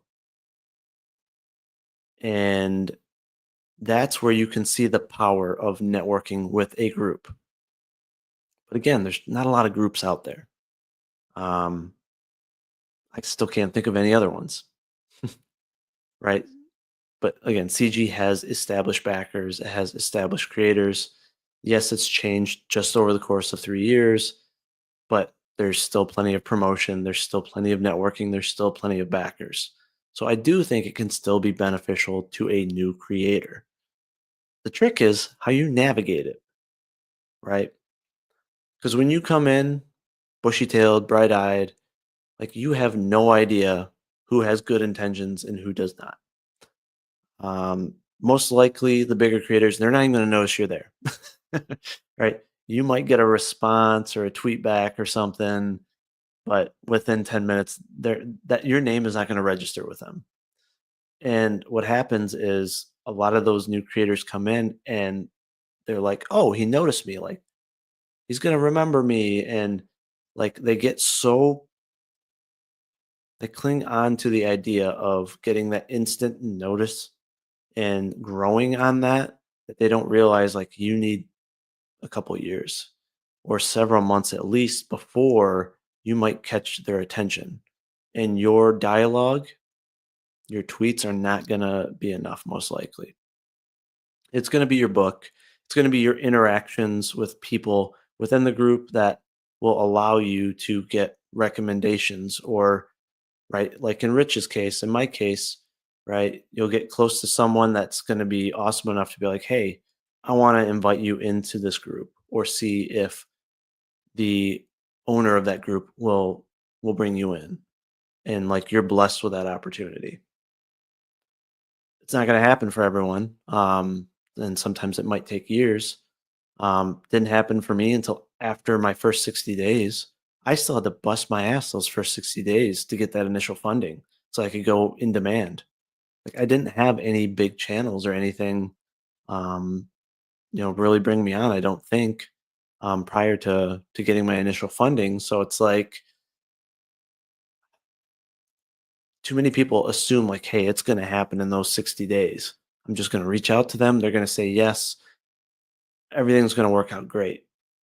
And that's why I think you need more people kind of speaking out to be like, hey, here's how you approach it calmly and with a level head so that you don't get overhyped and you don't go in with expectations that are beyond reason.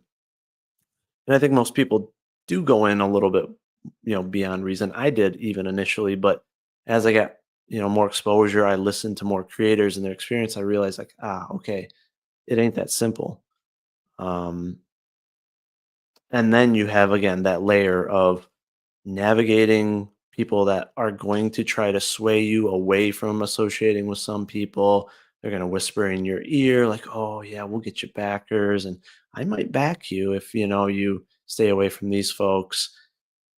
And, you just have to I just kind of sat back, let these people approach me. I had people DMing me trying to teach me, right, how to navigate the space, how to do tweets and like, "Oh, you should probably stay away from these people and here's why." And it's like, just let them get it out. Say, "Yeah, okay, thanks." But give it time so that you can make judgments for yourself what these people's intentions are, and eventually you'll realize it.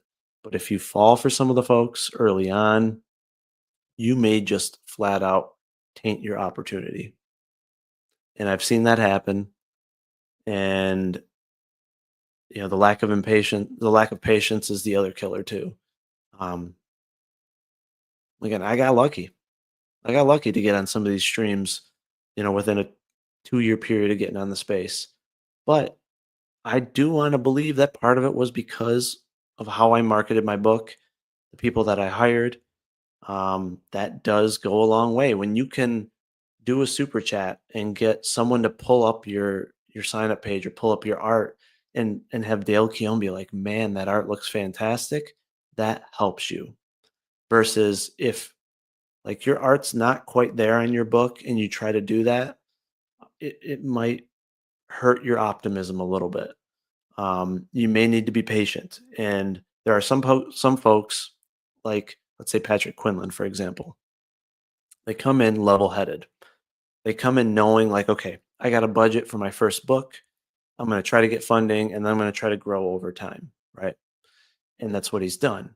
Funded first book, improved on the second book. Now he leveled up on the third book, and from what I know, he's really leveling up on his fourth book.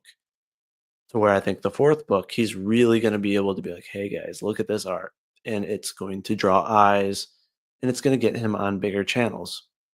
He didn't need to do drama, and he doesn't. He hasn't had to try to do any nasty tactics or anything or any other undercutting. He's just patient. And I do think it's going to get him a long way. And I'm trying to take the same avenue, like just leveling up from campaign to campaign. Hopefully, folks will recognize it. Obviously, you want the backers to recognize it, but you also want your peers to recognize it to where they're like, "Hey, I'd be proud to bring this on my channel. Like this would make the group look good. This makes indie comics look good. They'll want to promote it." So yeah, I just think we need more people sharing their experiences so that maybe it'll help some of these new folks come in and have a bit of a level headed approach versus just seeing dollar signs, right? I mean, I was guilty of that way, way early on where I'm like, man, I saw these campaigns. I'm like, oh, maybe I can make that money. But then you got to realize like, that's not, that's not profit, right? And I know that's common sense to an extent, but it's like, oh yeah, shipping's included in that. Oh yeah, printing costs are going to come out of that. You have all these different costs for lettering, for coloring. Like you really got to learn about that stuff before you even consider starting a campaign or starting a project. Because in the end, these $100,000 campaigns, even which are extremely hard to get, especially if you're a writer, there's not a lot of money left on the table. So gotta approach it conservatively initially and with a level head. And yeah, I think Patrick is a great example of that. I'm trying to be an example of that. I think Salty is a great example of that as well. And some people do have to realize there's some luck involved, but a lot of it's just being patient. You promote others, folks are going to recognize that. If you're respectful to others, they're going to recognize that. And you don't need to dive into the drama. You don't need to be dramatic to get noticed. You just don't. Barton's are a perfect example of that, right? They had a killer campaign. I don't think they were dramatic or involved in any of that stuff. Just people are like, man, I like these guys' art. I like their approach. I like how they talk. I'm gonna back them. Joe's another great example of that, and many others as well. So yeah, let's see what the folks are saying here. Got Skeleton Corpse here. Welcome. Thank you for being here.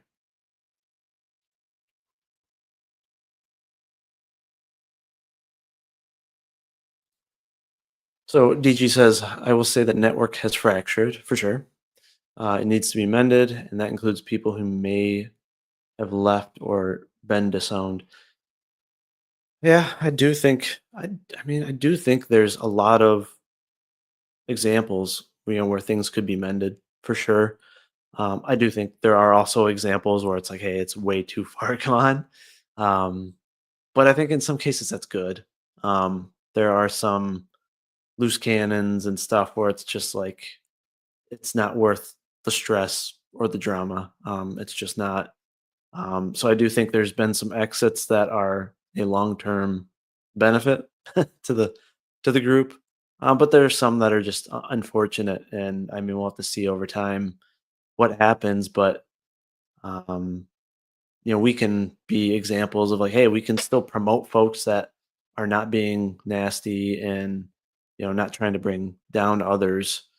And again, I think there's many people that are not hardcore, like, oh, you have to be CG to be on my show or get promotion from me. Now it's more about like your approach and what you say and do.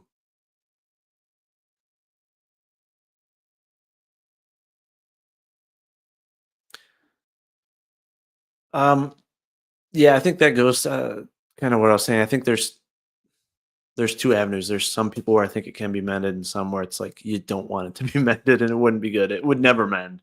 Um, it's on a case by case basis. Put it that way. We have Groku. Welcome. Thanks for being here. I have not announced who will be on the comic yet, so that's a mystery still. Hopefully in the near future. The line artist inking and lettering has been decided. That's set in stone. Colorist has been narrowed down, but still need to get some samples and stuff before, because I'm still trying to figure out what style I want. If I want like a digital painted style, more of a top cow image style. So um, want to get more line art done before I get some of the samples and then make that judgment call. So, because I want to find the best style for the book and for the story versus just choosing a colorist right off the bat.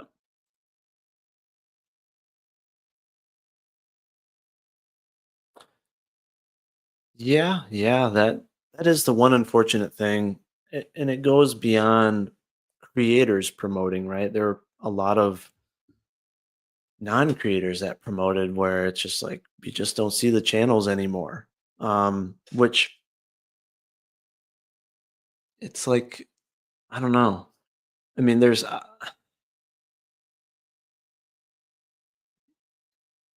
they could still promote, right? Irregardless, you can still find indie creators to promote if it's about the promotion and about the comics, right? I don't think that's a challenge. There's not a lack of good looking campaigns or interesting creators. But what I will say is what you'll notice is some of the people that left CG all of a sudden just stopped promoting in general, which I do find interesting. Now I get it. Doing the promotion, giving could end up meaning receiving, specifically to CG, right? Give and take makes sense. But it is kind of strange that once they leave, it's like suddenly they're not doing promotion at all. They're not bringing people on their channels. Okay, maybe they're just focusing on their books. I get that, but it's just kind of odd that like those efforts are gone because you could still gain traction, you could still network, you could still gain backers as a result of promoting others. So it's almost like, hey, CG is to me that kind of says like, hey, that's the only group that does the promotion or where most of the promotion is, which to me tells a kind of the failure of indie comics as a whole, right? Outside of CG, let's say, there's just not a lot of people out there promoting others. There's not a lot of promotion channels. It's more just, I'm just going to market. I'm just going to market. I'm just going to put my book in front of others and hope that that's enough. But without the networking, it's not enough in most cases, unless you have name recognition, you're a pro, right? You have a famous YouTube channel. So I do think the lack of promotion and networking is definitely damaging indie comics as a whole. And CG luckily had slash has, right, that that benefit of that pre-cultivated networking or that existing kind of skeleton to make that work. So, but yeah, there's so many channels that I promoted on that I got backing on that now it's just like they don't exist. There's maybe 7 out of like the 25. It's really unfortunate. But I also think people need to do a better effort of like when you're going on a channel, make a tweet, be like, "Hey guys, I'm going on this channel. Make sure you sub and keep an eye out, right? Join their channel when even when I'm not on." Right? I think we need more highlighting around the people doing the promotion. So, like one that pops into my head is like K-pop junkie, right? She does a great job promoting just anybody. You know, she doesn't care what group or whatever, right? A great example of someone that just loves comics, does great interviews, and you'll get backers. And I'm glad it still exists, but we do need more of that passion for sure. And I'm trying to do my part. I'm just not good at like bringing people on yet. I do want to do a panel show. I am going to do that at some point. There's also just not a lot of active campaigns, even within CG at the moment. So I don't even know if it's something you could even do monthly at this point. So yeah, but definitely want to highlight campaigns on this channel, and I definitely make a lot of effort to retweet for sure. So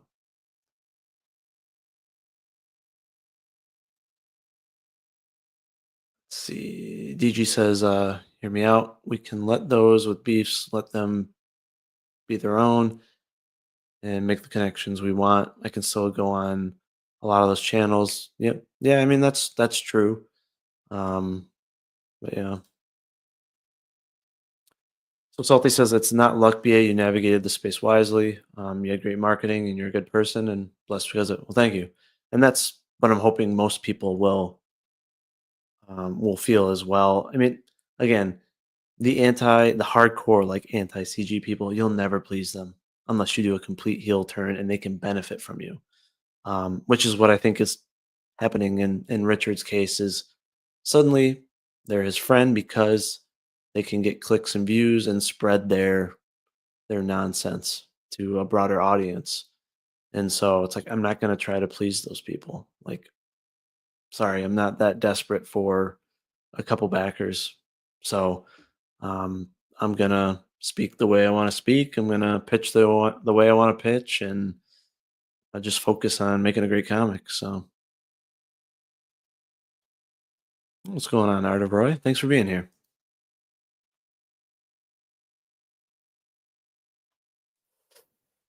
So DG says you don't need active campaigns. If you're a creator, you're always promoting. True, true. Books in your inventory, upcoming projects, idea sharing. You always need to be in the customer's eyes. Yeah, that's a good point. And that's one thing I hope to do with my line artist slash inker slash letterer is do a draw stream. Once I have the sign up page going, have a stream once a month, just strictly like around the book. Maybe you can watch live some panels being created, ask questions about the book and just talk about the comic and just hyper focus on it and get to see the magic happen in real time. And then yeah, you could have a panel show that could promote their books, but also just talk about comics. I mean, there are some people still doing that, which is great. I mean, it's obvious that, that those streams don't bring a lot of viewers, unfortunately, but at the same time, maybe we just need to rekindle that, and maybe folks will get a little less tribal and prove that they're less tribal, right? That they don't need to be anti CG or whatever, and that they'll come in and just shoot the shit around the content of comics. I don't know. So yeah, but some of them aren't really making extra money. So, but maybe that's what you're trying to say. But yeah, and that's where time will tell if it's beneficial for them to stop the promotion, stop the networking, and to step away from the group. You know, so we'll see. So real quick, speaking of promotion, I guess I should promote my stuff real quick. I don't spend too much time on it, but I guess I should a little bit. I don't have an active campaign or a sign up page yet.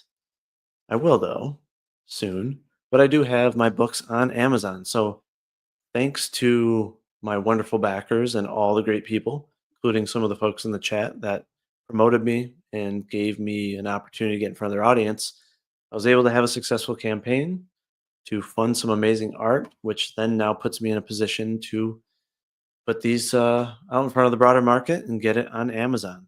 I mean, of course, they're not going to be the premium versions. You know, they're not going to be oversized with premium lamination. There won't be any awesome free bookmarks or prints. There will be no mini comic, but you can still pick up both of the novels as well as a hardcover duology version on Amazon. You can get free shipping if you are a Prime member. You can obviously get the Kindle ebooks, and yeah, you can get a hardcover version within like a week for the duology. So if you weren't able to pick up the books on the crowdfunder, now you can pick them up here quickly and affordably. But again, that's all thanks to crowdfunding.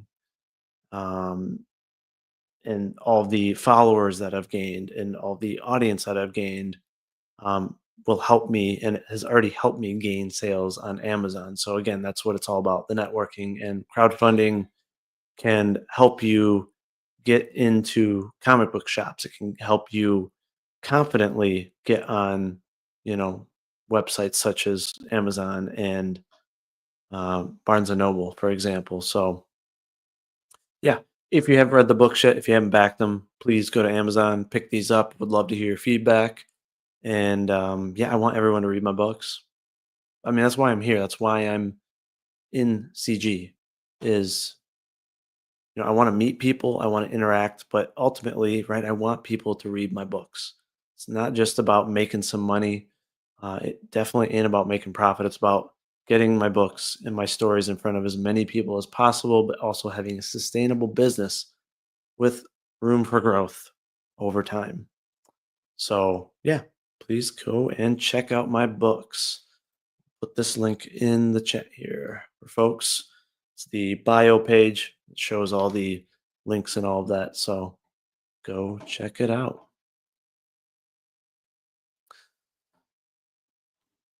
Let's see. So maybe next week we'll do a little bit of an EFAP of the John and Richard interview. I'm not sure. I'm sure there'll be plenty of clips that will actually be more convenient to EFAP, because that was a long stream. So, but yeah, I just think with all the events recently, it made sense to kind of talk about my experience and, you know, just kind of give my insight into how I kind of believe that you can navigate the space without getting pulled into the drama, without having pissing matches with people. And, you know, you can, you know, the one thing that is really interesting, obviously, is the whole turn of events with Ripa and EVS, right? I think that was a natural separation point for some people, and that really tested the whole guilt by association thing.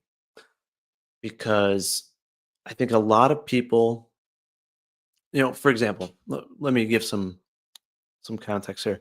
I don't think by any means anyone needs to provide their their opinion on like the Rippaverse or that whole situation. By all means, no need for people to comment or get involved.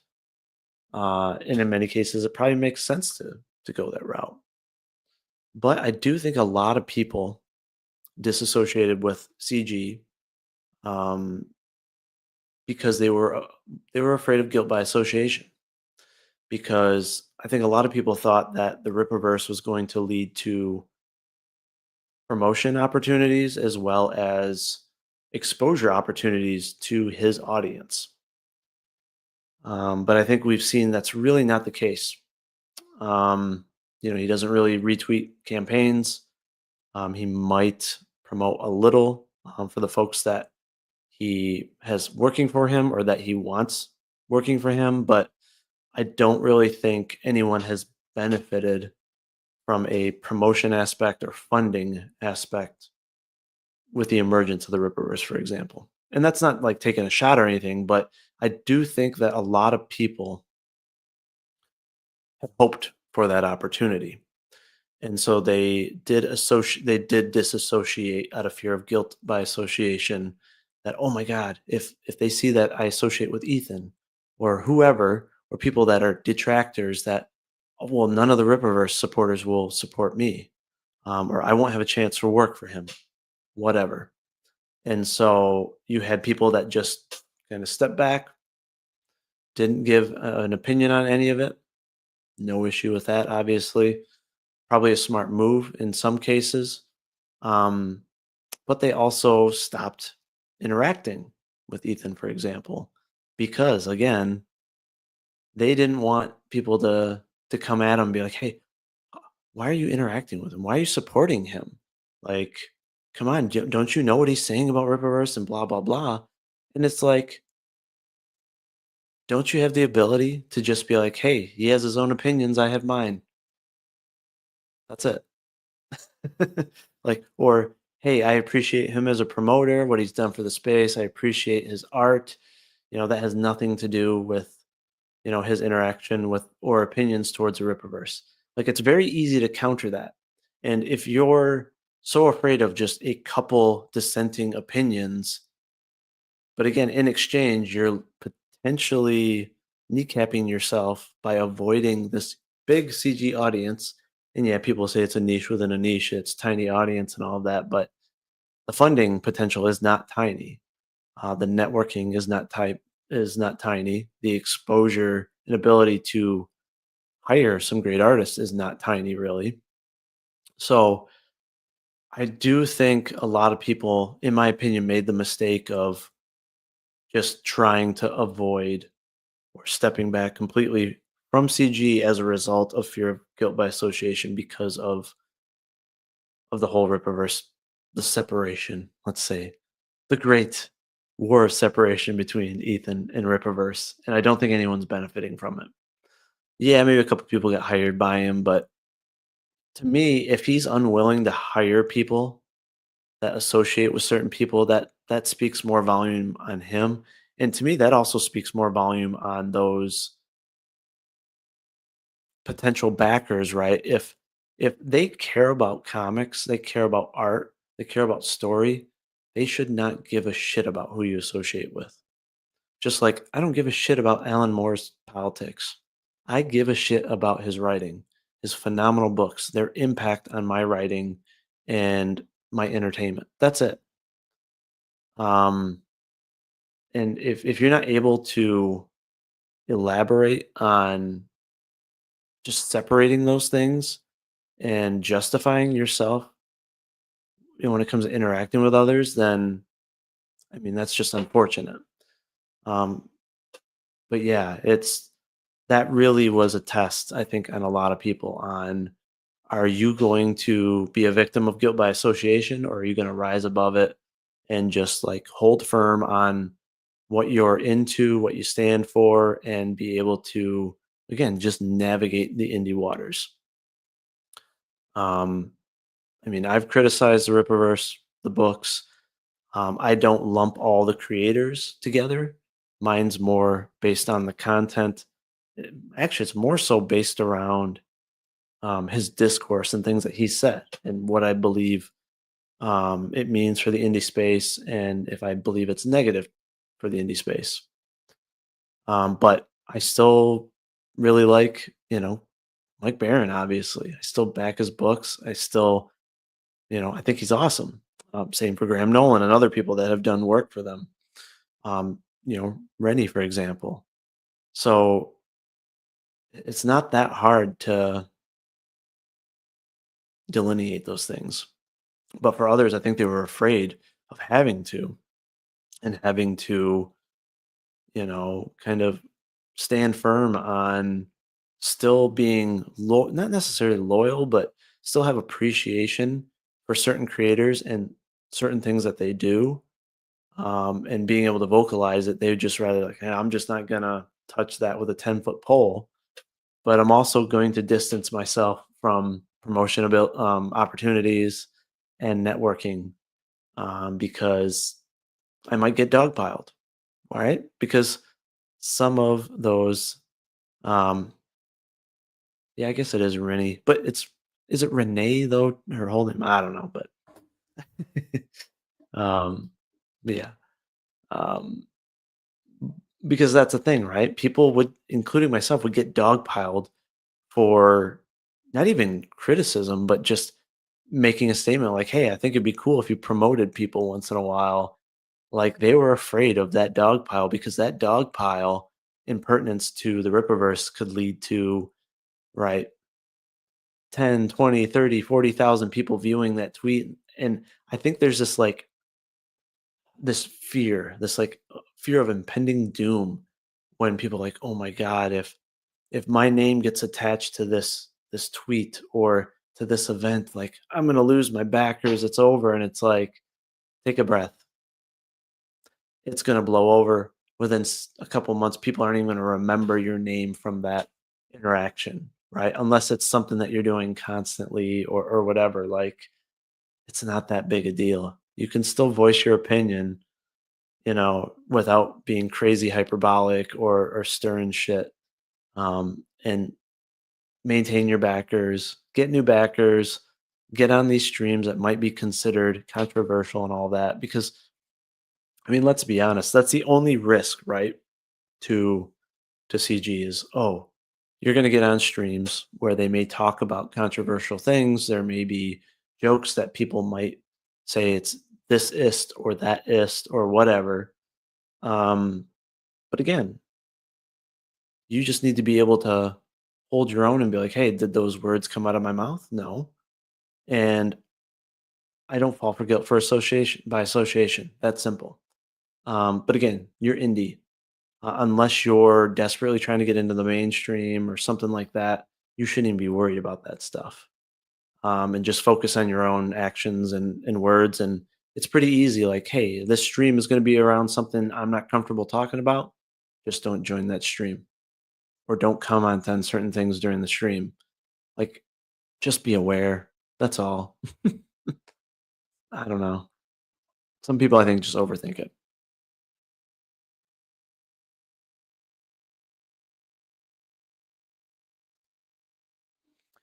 Groku says, BA, you get into the drama and look at how you handle drama when people bring it to you. Yeah, I mean, sometimes usually when I get, I guess, into it, it's because like my name gets pulled into it or someone kind of pulls me into it. I typically like to approach, again, like that interaction with John's long box or whatever, right? I just like to pose questions, see if they'll answer it. And if they can't answer it or if they end up responding with personal attacks or emotions, to me, that's more of a reflection on them. That's not me being dramatic. That's just me having basic discourse, If it gets viewed as drama, whatever. Like, I'm not going to respond in the same manner as he is. I'm not going to make a big deal out of it. But I'm not going to avoid it out of the fear of like being painted as a drama farmer or being involved in drama. Like, I don't know, drama's everywhere. It's about how you handle it. So I'm not really afraid of dealing with some of it. I'm definitely always going to stay on my ground and speak my mind. Some people don't like it. Oh well. If others do, great. That's it. Yeah, that's true. You might get a shout out. That's about it. But no one has made a bunch of money out of a shout out, from what I can tell. So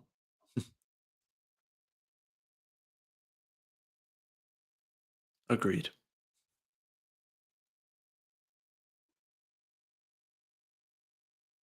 Hmm. Yep.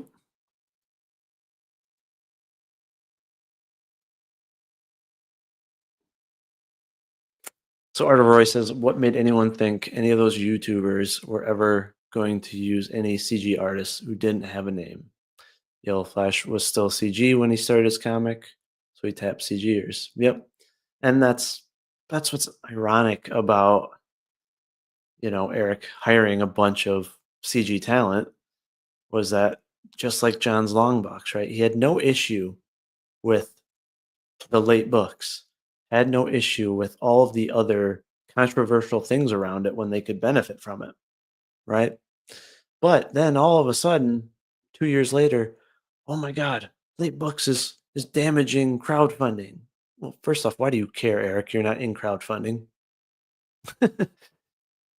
But it's convenient to use that narrative to try to prop up your pre-order style, right? And hot and ready books. It's convenient, right? But again, people have no problem with these complaints or issues when they can benefit from the group. But when that group doesn't end up being everything you wished it would be, or some people call you out for bullshit, then it's suddenly a problem, and you're going to go full scotched earth on it.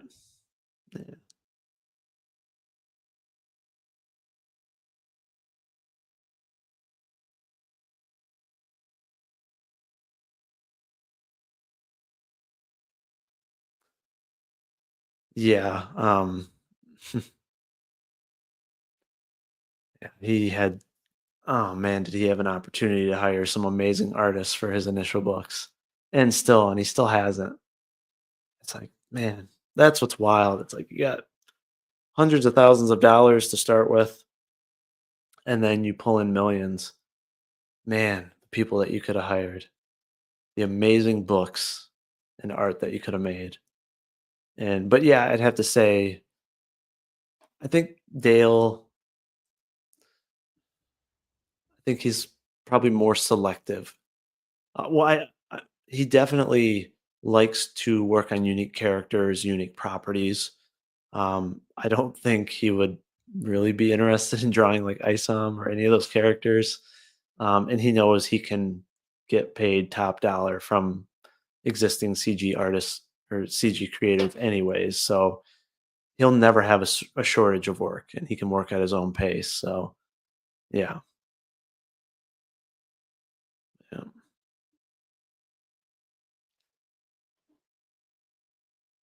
But yeah, I think that's about all I have on these topics. Unless anyone has any questions for me on these topics, or I don't know, about Vigilantes Creed or anything in general, go ahead and shoot. But I'm sure there's going to be plenty of stuff happening in the next week. Plenty of videos, like we EFAP'd earlier, and streams that have happened occasionally. So there will not be a shortage of topics next week. I mean, last week I had originally planned on doing a stream last week about. I actually wanted to EFAP or kind of do commentary on the new Superman trailer, so I want to do that next week. But I also want to talk about like the most controversial Snyder scenes, because those have been making their rounds, right? The Martha scene and the Pa Kent scene. Kind of want to dive into those a bit because obviously I'm really interested in those movies. So maybe I'll bring that back next week for topics, but we'll see what else pops up. Maybe one of these days I'll do 2 streams in a week on my own channel. I don't know. That's not easy to do these days, but yeah. But all right. Well, thanks for everyone for being here. I appreciate all your support. Appreciate you being here, the discourse, and we'll be back next week. Maybe I'll even try to do something else this week. But everyone have a great night. Have a great rest of your week, and God bless.